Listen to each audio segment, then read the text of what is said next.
रेगिस्तान की दोपहर अपने चरम पर थी। सूरज आसमान में जलता हुआ अंगारा बनकर टंगा था। रेत की हर कण से भाप उठ रही थी और हवा ऐसे लग रही थी जैसे किसी धधकते तंदूर से निकल रही हो। ऐसे में एक लड़की अकेली भटक रही थी। उसका नाम था नेहा। उसके कदम रेत में धंसते जाते थे। प्यास से होंठ फट चुके थे, गला कांटों सा सूख गया था। कई दिन से वह रास्ता भटक रही थी। पानी खत्म हो चुका था, शरीर थकान से टूट चुका था और दिमाग डर से सुन्न। हे भगवान, वह बड़बड़ाई, क्या यही मेरा अंत है? क्या यह बंजर रेत मुझे निगल जाएगी? वह घुटनों के बल गिर गई। आंखें आधी बंद हो रही थीं कि अचानक उसे दूर एक पुराना सा टेंट दिखा। धुंधली आंखों में आशा की किरण जगी। वह घिसटते हुए आगे बढ़ी। खेमे के सामने एक साया खड़ा था। वह साया एक बूढ़ा साधु था। लंबे बिखरे बाल, चेहरे पर झुर्रियां, लेकिन आंखों में अजीब चमक। उसके हाथ में एक कटोरा था जिसमें पानी सा झिलमिला रहा था। नेहा के भीतर उम्मीद की लौ जल उठी।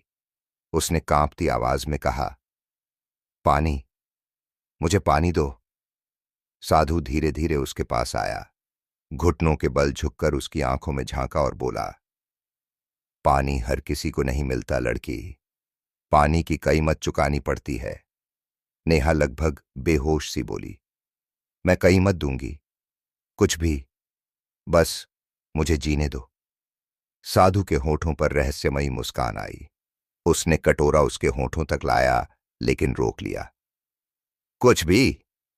सोच लो, कुछ कीमतें जिंदगी से भी भारी होती हैं। नेहा की आंखों से आंसू बह निकले।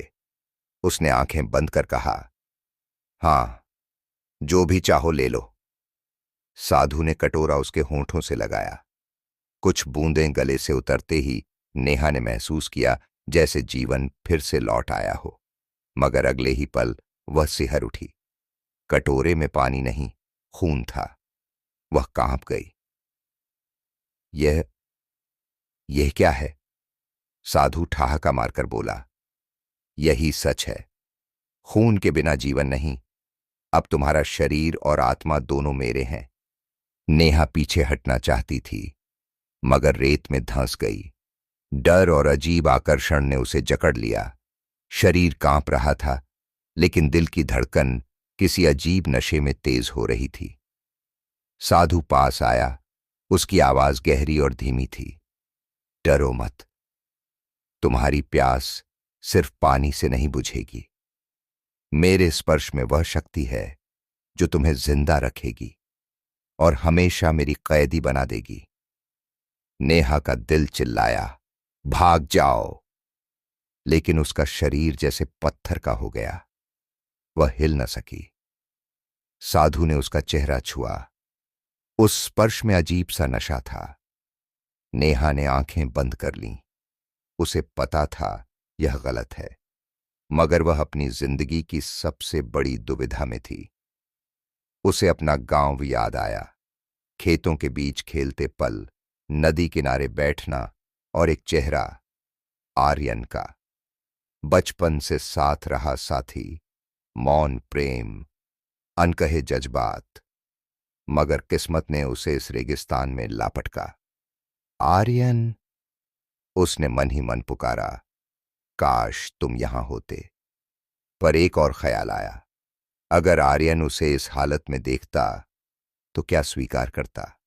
साधु ने कहा, तुम मुझे रोक सकती हो, चाहो तो यह खंजर लो और मेरे दिल में घोंप दो, मगर तुम्हारे होंठ कह रहे हैं कि तुम मुझे चाहती हो। नेहा ने जमीन से खंजर उठाया और साधु के सीने पर रख दिया। मैं तुम्हें मार भी सकती हूं और तुम्हारे साथ जीने का फैसला भी।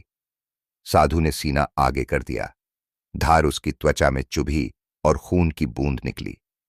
फैसला करो लड़की, इश्क और जहर साथ नहीं रह सकते। या तो मेरी बन जाओ या मुझे खत्म कर दो। नेहा की सांसें भारी हो गईं। दिल तेज धड़कने लगा। पल जैसे सदियों में बदल गया। फिर खंजर उसके हाथ से गिर गया। अगले ही क्षण वह साधु की बाहों में ढह गई। अचानक रेगिस्तान में आंधी उठी। नेहा साधु की बाहों में सिमटी थी। उसकी आंखों में डर और नशा दोनों चमक रहे थे। इसी बीच तूफान के शोर में एक आवाज गूंजी, नेहा आ। वह चौंक गई। यह आर्यन की आवाज थी। वह उसे ढूंढता ढूंढता यहां तक आ गया था। नेहा के दिल में नई जंग शुरू हो गई। एक तरफ साधु का स्पर्श, ताकत और नशा, दूसरी तरफ आर्यन का सच्चा प्रेम। साधु मुस्कुराकर बोला, यह आवाज कमजोरी की है। वहां सिर्फ अतीत है, यहां भविष्य। सोच लो नेहा, तुम किसकी हो? नेहा की आंखों में नमी भर आई। उसने पलकें झुका लीं और कहा, मैं जीना चाहती हूं और तुम ही हो जिसने मुझे बचाया। साधु हंस पड़ा। उसने नेहा को कसकर बाहों में भर लिया और बोला, आज से तुम मेरी हो। रेगिस्तान का राज, मेरा स्पर्श और तुम्हारी प्यास, सब एक हो गए हैं। आर्यन की चीखें रेत के तूफान में दब गईं। वह लाचार देखता रहा, लेकिन नेहा ने पीछे मुड़कर नहीं देखा। उस दिन के बाद नेहा कभी अपने गांव नहीं लौटी। लोग कहते हैं वह रेगिस्तान में साधु की परछाई बन गई। उसकी आंखों में अजीब सा नशा और डर साथ साथ जलते थे। कहते हैं रात की निस्तब्धता में जब रेगिस्तानी हवाएं बहती हैं तो उनमें एक औरत की हंसी सुनाई देती है, कभी मोहक, कभी डरावनी। लोग मानते हैं कि वह नेहा की हंसी है, जो अब हमेशा के लिए प्यास की पनाह बन चुकी है।